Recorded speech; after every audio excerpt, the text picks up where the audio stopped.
L'info, il est 7h23, l'heure de retrouver Laurent Tessier. Bonjour Laurent. Bonjour à tous. Vous nous parlez ce matin de l'ancien Premier ministre Dominique de Villepin. Dominique de Villepin, c'est l'invité préféré de certains médias. Le tapis rouge lui est déroulé régulièrement.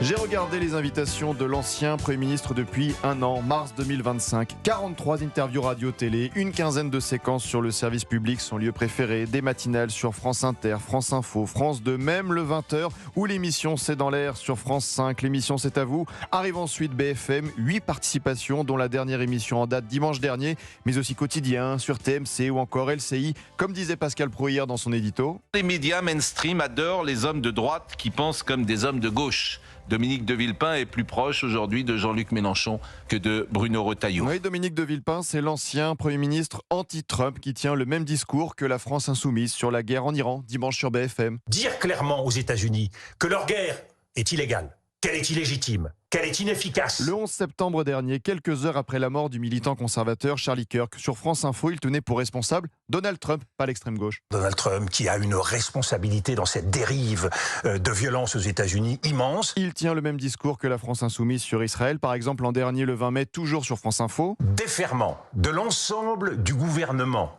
israélien et des principales autorités militaires israéliennes devant la Cour pénale internationale. Dominique de Villepin, c'est l'ancien Premier ministre de droite acclamé par la foule lors de la fête de l'Humanité en septembre 2024. Le nouveau Front populaire aurait dû être selon lui à Matignon après les législatives. C'est aujourd'hui se couper de l'exigence démocratique. Il y a une force arrivée en tête, il fallait lui donner sa chance.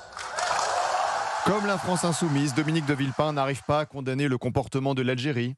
Si je vous dis aujourd'hui que c'est une dictature, je rentre dans un scénario qui me conduit, sur le plan politique et diplomatique, à une impasse totale dans nos relations avec l'Algérie. Vous ne dites pas c'est une dictature? Non, je ne le dis pas. Comme la France insoumise, Dominique de Villepin n'arrive pas à condamner le port du voile pour les fillettes le 25 mai. Donc c'est difficile à dire que c'est un signe d'intégrisme islamiste que de voiler une petite fille de 7 ans ou 8 ans. Mais parce que je crois que vous ne prenez pas en compte le fait que dans certaines cultures, dans certaines traditions, dans certaines religions, ce n'est pas forcément le signe d'une radicalisation. Ah, Dominique de Villepin, c'est le chouchou de certains médias pour prêcher la bonne parole. D'ailleurs, l'émission Quotidien avec Yann Barthès, c'est le remercier en fin d'interview. Merci Dominique de Villepin, c'est toujours un plaisir de vous écouter, d'avoir votre éclairage.